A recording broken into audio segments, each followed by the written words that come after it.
A life beyond dreams. The chipped formica table in my South Side apartment groaned under the weight of my legal pad, where I scribbled my monthly expenses.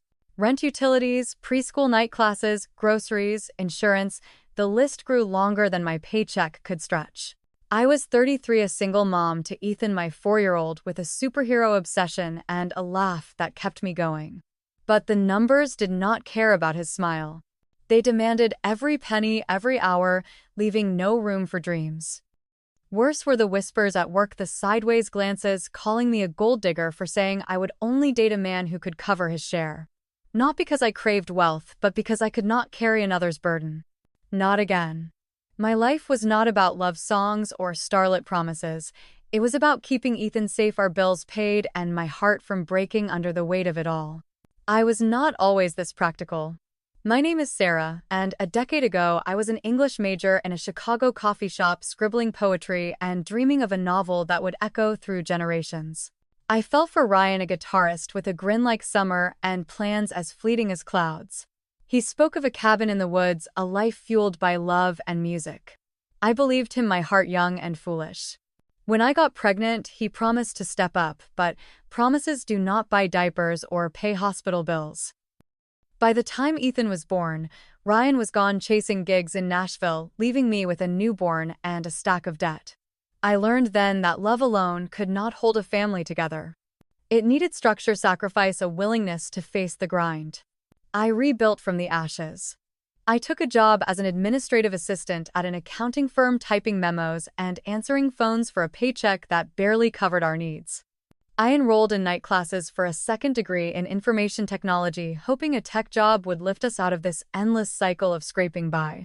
After tucking Ethan into bed, I studied coding, Python, JavaScript, languages that felt alien but promised a future. My days blurred into daycare drop-offs, spreadsheets, lectures, and freelance editing gigs squeezed into stolen hours for extra cash. I stopped buying coffee, new clothes, anything that was not for Ethan or survival. My life was no longer about what I wanted. It was about what we needed. Our apartment was modest, 2 bedrooms with creaky floors and a view of a brick wall. Rent and utilities ate a huge chunk of my income. Ethan's public preschool with aftercare so I could work took another slice. My IT classes, my lifeline to a better job, demanded more. Groceries, gas, and the bare minimum for clothes and toiletries stretched my budget to its limit. Health and life insurance, because I lay awake worrying about Ethan's future without me, were non-negotiable. Then there were car repairs, birthday gifts, the occasional dollar sent to my retired parents whose Social Security checks barely covered their own expenses. Every month, I juggled, cut corners, prayed. Nothing broke, not the car, not my health, not my spirit. The whispers started small, like a draft you barely notice until it chills you. Coworkers, neighbors, even a cousin at a family barbecue, they all had opinions. Sarah's too picky, they said. She's chasing money, not love. It began with a date one I thought might be different. Mark was a high school history teacher with warm brown eyes and a laugh that eased the knot in my chest. We met at a diner near Lincoln Park, and for an hour, I forgot the weight of my life. He talked about his students, his love for Civil War documentaries, his dream of visiting Gettysburg. I liked him maybe too much, but when he mentioned his paycheck, modest and stretched thin, my heart sank. I did the math. If we got serious, I would end up covering more than my share: rent, date nights, emergencies. I had been there with Ryan, pouring my energy into a man who could not hold his own. I could not do it again, not with Ethan counting on me. I told Mark the truth, my voice trembling. I can only date someone who makes enough to share the load. It's not about being shallow, it's about what I can handle. His face fell, a mix of hurt and understanding. He nodded, wished me luck, and we parted ways. I drove home, gripping the steering wheel, wondering if I had pushed away something real. The next day, I overheard 2 coworkers in the break room, their voices low but sharp. Sarah told a guy she won't date anyone who can't pay big. Talk about cold. The words cut deeper than I expected, like a blade slipping through ribs. I wanted to storm in to explain the nights I stayed up balancing my budget, the mornings I skipped breakfast so Ethan could have seconds, the fear that one bad day could unravel everything. But I did not. I walked back to my desk, cheeks burning, and buried myself in work. The rumors spread a fire I could not douse. By the end of the week, I was the office's materialistic single mom, a caricature of greed. Karen, a married coworker in her 50s, pulled me aside in the hallway, her voice dripping with concern. "Sarah, you're scaring off good men with that attitude. Love is about compromise, not checklists." I bit my tongue hard enough to taste iron. Compromise. I had compromised my dreams, my time, my energy. I had given up vacations, new shoes, every small joy to keep Ethan fed and our bills paid. I was not uncompromising. I was exhausted, stretched so thin I could feel myself fraying. But Karen did not see that. She saw a young woman too stubborn to settle, too greedy to love. The judgment followed me like a shadow. At Ethan's preschool, another mom raised an eyebrow when I mentioned my dating rule. "You're young," she said, her tone patronizing. "You'll find someone if you're less demanding." Even my best friend Lisa, who lived in Milwaukee with her husband and 2 kids, hesitated when I vented to her. "I get it, Sarah, but maybe you're closing doors too soon. Love's worth a little risk." I started to doubt myself, the kind of doubt that creeps in at 2 a.m. when the apartment is quiet and the bills are loud. Was I being too rigid? Was I letting money define my worth? The loneliness settled in, heavy and cold like a winter without heat.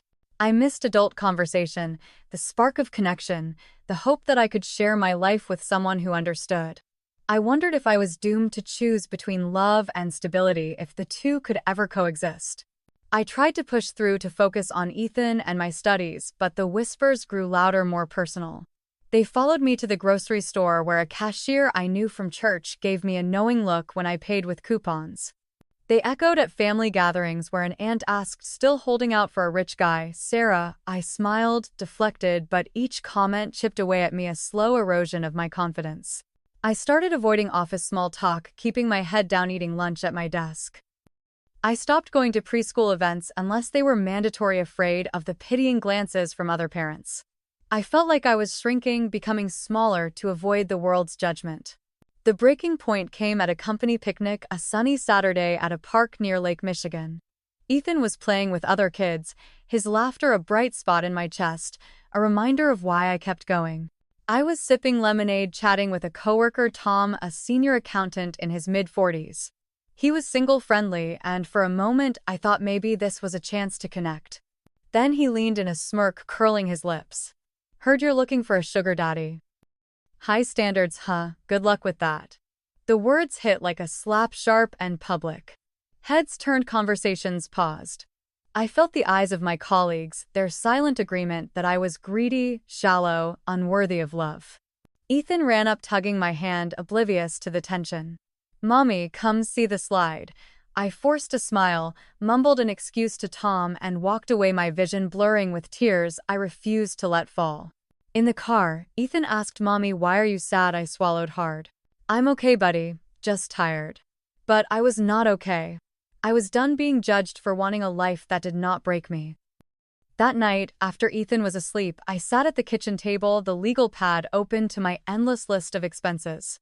The numbers stared back, unyielding, but they were not the enemy. The enemy was the world's voice telling me I was wrong to want more, to demand a partner who could stand beside me, not behind me. I thought about Ryan, how I had carried us both, believing love could fix everything. I thought about Mark, how I had walked away from something good because I had to. And I thought about the women I knew, other single moms, older colleagues, my own mother, who had spent their lives carrying more than their share, only to be called selfish when they asked for help. I was not greedy. I was protecting my son, my future, myself. I was done apologizing. The next morning, I called Lisa, my voice steady for the first time in weeks. "I'm not wrong," I said. "I'm not asking for a prince or a mansion. I'm asking for a partner who can pay their half, who shows up when Ethan's sick, who doesn't expect me to fix their life." Lisa laughed, a warm, supportive sound that felt like sunlight. "You're not wrong, Sarah. You're braver than most." Her words lit a spark in me, a fire I had not felt since my poetry days. I decided to stop hiding. I would own my choices, rumors be damned. I would live my truth, not the world's version of it. At work, I started speaking up, no longer swallowing my words to keep the peace. When Karen mentioned compromise again, I looked her in the eye. "I've compromised enough. I need someone who can meet me halfway, not drag me backward. She blinked surprised, but did not argue. When a coworker made a snide remark about my high standards, I replied, "They're not high, they're necessary. I have a son to raise." The whispers did not stop, but they lost their power. I was no longer the woman who shrank to make others comfortable. I was Sarah, mother, student, survivor, and I was enough. A few weeks later, I met David at Ethan's preschool during a parent-teacher conference. He was there for his niece, a classmate of Ethan's, a girl with pigtails and a love for dinosaurs. David was in his late 30s, a software engineer with a quiet confidence and a knack for making Ethan giggle by pretending to steal his nose. We got to talking first about the kids, then about life. He mentioned his job, his divorce, his love for being an uncle.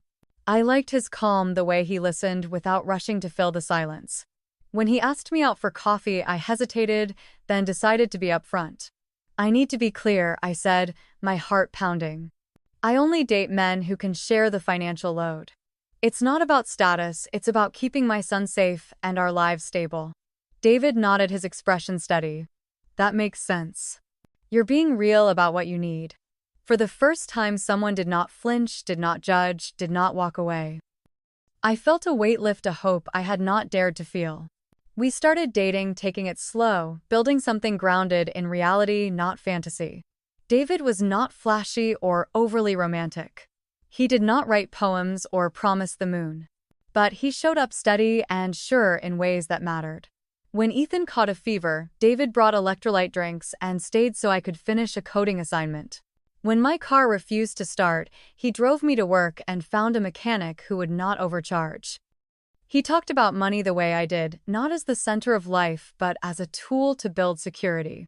His paycheck was solid enough to split bills evenly if we ever moved in together, enough to plan a future without the constant dread of falling short. But more than that, he saw me not as a single mom to be pitied, but as a woman with strength, dreams, and a life worth sharing. Dating David was not the end of my story, but the beginning of a new chapter. It was not just about finding a partner. It was about trusting myself again, believing in my own worth after years of doubt. The world had tried to shrink me, to label me greedy, cold, unworthy. David's acceptance of my boundaries, my responsibilities, my life reminded me that I was not asking for too much. I was asking for what I deserved, what Ethan deserved, what every woman carrying more than her share deserves. That realization changed everything. I threw myself into my IT studies with a focus I had not known I had. I spent late nights debugging code, my eyes burning but my heart steady. A year later, I landed an entry-level tech job at a startup, a role that paid better than my old desk job. It was not a fortune, but it meant I could save a little each month, build a cushion for emergencies, take Ethan to a museum or a zoo without wincing at the cost. We moved to a new apartment, still on the south side, but with a small balcony where Ethan could play with his action figures. The extra space, the patch of sky we could see, felt like a luxury, a sign that we were climbing, however slowly. The rumors at my old job faded, replaced by newer gossip as I left for the tech world. I kept in touch with a few colleagues, but I was no longer the woman who hid from whispers. I started a blog, Single Moms, Single Rules, where I wrote about my life balancing work, school, and Ethan setting boundaries in dating, surviving the judgment of others. It began as a way to process my thoughts, a digital diary for the sleepless nights, but it grew slowly, at first, then faster. Other single mothers found it, leaving comments about their own struggles, bills that never stopped, bosses who overlooked them, families who called them selfish for wanting more. I read their stories, their fears, their small victories, and realized I was not alone. Neither were they. The blog became a community, a place where women like me could speak without shame, could be seen without apology. David and I grew closer, not through grand gestures, but through the quiet moments that build a life. We cooked dinner together, laughing as Ethan demanded extra cheese on his pasta. We helped Ethan with puzzles, our hands brushing as we passed pieces. We planned a weekend getaway to a cabin in Wisconsin, budgeting carefully but dreaming freely. We talked about moving in together someday, splitting rent and responsibilities down the middle, building a home where Ethan could grow without fear. David wanted to be Ethan's teammate, not his savior, and that was more than enough. For the first time, I saw a future where love and stability were not enemies, where I did not have to choose between my heart and my survival. The blog led to something bigger, something I had not planned. I started mentoring other single moms through a local community center, a place with peeling paint but warm hearts. Once a month, I led a workshop on budgeting, job training, and setting personal boundaries. I shared my story not as a triumph, but as proof that survival was possible even when the world called you greedy or cold. The women in my group were like me, tired, determined, carrying more than their share. Some were younger, balancing diapers and dreams. Others were older, starting over after divorces or loss. We laughed over shared struggles, cried over shared pains, planned over shared hopes. We swapped tips on stretching groceries, finding scholarships, saying no to men who offered less than they took. We became a network, a family, a reminder that none of us had to face the world alone. I thought about the women who came before me, the ones whose stories I never heard. My mother, who worked double shifts to keep our lights on, never complaining because that was what mothers did. My grandmother, who raised 5 kids on a seamstress's wage, her hands calloused but her smile soft. They carried their burdens in silence, their strength invisible to a world that expected it. I wanted more for the women in my group, for Ethan, for myself. I wanted us to be seen not as burdens or martyrs, but as builders of lives, of futures of hope. My workshops grew, drawing more women, then a few men, single dads, widowers, people who knew the weight of carrying a family alone. We met in church basements, community centers, sometimes my own living room, sharing coffee and courage. We were not just surviving, we were rewriting our stories line by line. Ethan was my anchor through it all. At 5, he was growing fast, his questions sharper, his dreams bigger. He wanted to be a scientist, an astronaut, a superhero, depending on the day. I watched him play on our balcony, his action figures, battling imaginary foes, and I vowed to give him a life where he could dream without fear. I saved for his future a little each month, dreaming of college funds, summer camps, a world where he would not know the panic of an empty fridge. David joined us on weekends, teaching Ethan to ride a tricycle, reading him stories about space. They built a fort from blankets one rainy afternoon, giggling as I pretended to be the villain. I watched them, my heart full, knowing this was what I had fought for, not just a partner, but a life where love and responsibility walked hand in hand. The community center offered me a part-time role coordinating programs for single parents. It paid modestly, but it meant I could cut back on freelance gigs, spend more evenings with Ethan, more mornings with David. I accepted, not for the money, but for the chance to keep building, to keep connecting. My blog kept growing too, with guest posts from other moms, stories of resilience from across the country. I started a podcast, Single Moms, Single Rules, recording in my bedroom with a second-hand microphone. The episodes were raw, unpolished, but real conversations about bills, boundaries, and breaking free from judgment. Listeners wrote in saying they felt seen, heard, less alone. I cried reading their emails, not out of sadness, but gratitude. I had built something bigger than myself, something that would outlast me. David and I took a step forward, renting a small house together in a quiet Chicago neighborhood. It had a yard, a luxury I never thought we would afford. Ethan ran through the grass chasing fireflies, while David and I sat on the porch planning a life we could both carry. We split the rent, the bills, the chores, a partnership built on equality, not sacrifice. David proposed one evening, not with a ring, but with a question, simple and honest. Will you build a life with me, Sarah? You, me, Ethan, together? I said yes, not because it was perfect, but because it was real. We married in a small ceremony at the community center, surrounded by our new family, the women from my workshops, their kids, Ethan beaming as he carried a paper ring. It was not a fairy tale. It was better. It was ours. Looking back, I see how close I came to breaking. The endless expenses, the whispers at work, the weight of raising Ethan alone, they could have crushed me. But they did not. I learned that love is not enough on its own. It needs responsibility, partnership, a shared willingness to face life's grind. I learned that setting boundaries is not selfish, it is survival. And I learned that the world's judgment means nothing when you know your own worth. I think about the women out there maybe reading this who feel like I did, trapped by bills, judged for wanting more, afraid to ask for what they need. If that is you, hear me. You are not greedy. You are not cold. You are carrying a load most cannot imagine, and you deserve a partner, a life that does not add to it. You deserve to set your rules, to say no, to walk away from anything that dims your light. I think about my mother, her hands worn from years of work, her sacrifices silent but strong. I think about the women in my workshops, their eyes bright with hope despite the weight they carry. I think about Ethan growing into a world I am building for him brick by brick. My story is not just mine, it is theirs and maybe yours. It is the story of women who refuse to shrink, who dare to demand more, who build lives from the ashes of dreams. My blog, my podcast, my workshops, they are spaces where we share these stories, where we see each other, where we grow together.